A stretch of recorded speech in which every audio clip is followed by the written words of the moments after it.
He was a sheriff who didn't carry a gun. What he carried was a big stick. Buford Pusser took on the state line gang that terrorized his county. He was shot, stabbed, and they murdered his wife. Yet, he continued to walk tall as the youngest sheriff in Tennessee until a freak accident on Highway 64. Way down in Blackberry County. It seemed just like almost every time that he got shot, it was always in his Facebook because usually somebody was driving by. He rubbed his chin and it wiggled around and he stomped his feet or rubbed his feet. He was fixing to hit somebody. He had no fear.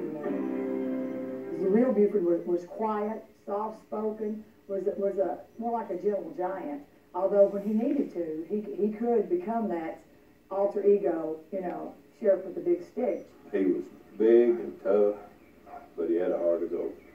James, how you doing? All right, how you, Bill? Been doing fine.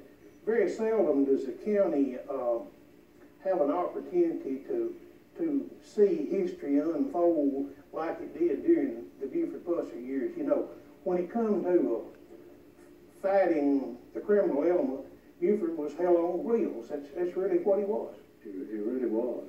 He did a fantastic job in keeping the peace and order of McNair County.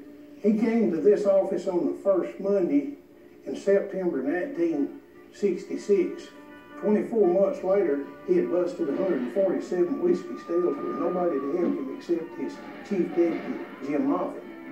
Ain't a moonshiner in the county. That big Buford can't get. He was a yes-sir and a no-sir, a yes-ma'am and a no-ma'am person, a man prone to open the car door for ladies and things like that. I know that when he dealt with the criminal element, he did have a vicious side, but in that case, he was fighting fire with fire. When he campaigned to clean up the area without a gun, without force. And then he got stabbed and sort of changed his mind. I think his mother and everybody was concerned, you know, it wasn't going to work. You know, if you're going to live, you're going to have to take something beside your hand. Of course, he had a big hand, had a lot, but some of the people he's dealing with, them machine guns and all, a hand, not much help. He had a lot of strikes against him when he took the sheriff's job. The sheriff that was running against Buford when he was running for sheriff come up dead in the car, supposedly a car wreck down here between Selmer and State Line. But now they was some terribly rough people in this, down there around the state line. There was some bad folks up here in this part of the country in those days, and maybe still be, but he was not afraid of them, and he would stand up to them and do whatever it took to clean up the things that didn't need to be here. He had a way about him. He had a personality that just stood out. And things happened to him, and thank goodness, don't normally happen to most people. But it seemed like, I guess because of his size, they went looking for him. One day there was a carnival came through town, and they had a bear with the carnival, and they selected people from the audience, you know, just come up and wrestle the bear. So Buford decided he was going to wrestle the bear. It was a big black bear. And so he did. He got up in the ring and wrestled the bear, and he pinned the bear. Buford Pusser, he goes bear hunting with a switch. One of the most interesting stories that I ever knew about Buford dealt with a lady that called him when they had domestic problems.